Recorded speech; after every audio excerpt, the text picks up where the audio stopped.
अहम खबर देखिए, क्योंकि यूक्रेन रूस के बीच में, ताइवान चीन के बीच में भी इसी तरीके के प्रोवोकेशन के लिए अमेरिका को जिम्मेदार माना जाता है। नॉर्थ कोरिया की धमकी के बीच अमेरिका साउथ कोरिया की बैठक, अगले हफ्ते दोनों देशों के अधिकारियों की बड़ी बैठक।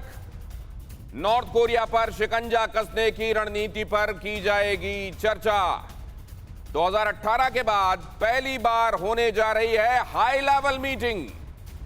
जाहिर है इसमें जमकर चर्चा होने वाली है कि किम जोंग के इस फैसले के बाद अब हमारा रुख क्या होना चाहिए। डॉक्टर स्वस्ति राव, आप कैसे देख रही हैं इस पूरे घटनाक्रम को अनफोल्ड होते हुए, और आने वाले दिनों में इसके रेमिफिकेशंस क्या होंगे? देखिए, पहले तो मैं ये कहना चाहती हूँ कि आप जिस तरह से नॉर्थ कोरिया को हमें एनालाइज करने की जरूरत है, ताकि हम एक मीनिंगफुल और कोहेरेंट तरीके से समझ सकें कि ईस्ट एशिया इतना मिलिटराइज रीजन है पूरी दुनिया का, चाहे वो वहाँ उनका जो एयर डिफेंस सिस्टम हो, चाहे उनके सीज हो, उनके तमाम डिस्प्यूट्स हैं। तो अगर हम उसको एक कोहेरेंट तरीके से समझना चाहते हैं तो हमें पहले ये समझना चाहिए कि बेसिकली जो रशिया यूक्रेन वॉर के साथ तमाम चीजें हुई हैं दुनिया में, उसमें एक चीज ये हुई है कि न्यूक्लियर वेपन्स को लेकर जो इस्तेमाल है वो काफी ज्यादा एक पॉपुलर डिस्कोर्स में दोबारा आ गया है।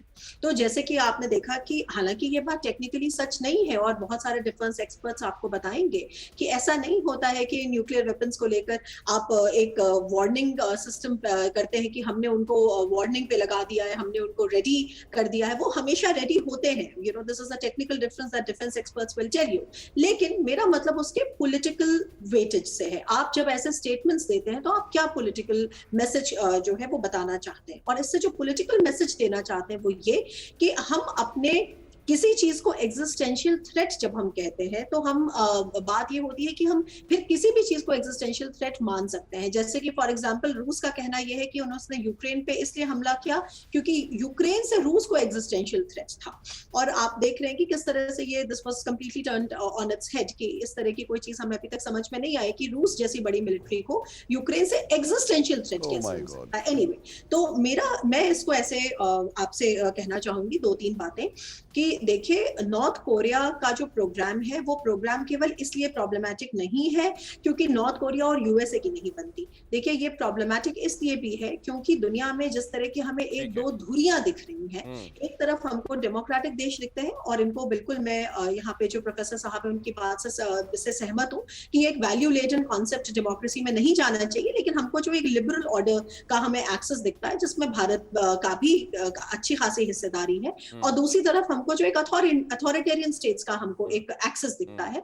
तो नॉर्थ कोरिया उस अथॉरिटेरियन जो एक्सेस का एक, मुझे लगता है कि बहुत पोटेंट मेंबर है, चाहे हमारा आर्च राइवल चाइना हो, चाहे रशिया हो। आप देख रहे हैं कि कैसे। तो आप डॉक्टर स्वस्ति राव, दो बातें, ये जो आप कोहेरेंट तरीके से चीजों को समझने की बात कह रही हैं, इसमें एक तो आपने ये समझाया और बताया कि अमेरिका जैसे देशों को असल में इस सनक के लिए जिम्मेदार नहीं माना जाना चाहिए। ये अथॉरिटेरियन कंट्रीज हैं, इनका रवैया ही ऐसा है, और अथॉरिटेरियन किसी भी चीज को एग्जिस्टेंशियल क्राइसिस से जोड़कर बता सकता है। असल में उसके एग्जिस्टेंस पर क्राइसिस आ ही गया हो, ऐसा कोई जरूरी नहीं है। आप ये भी कह रही हैं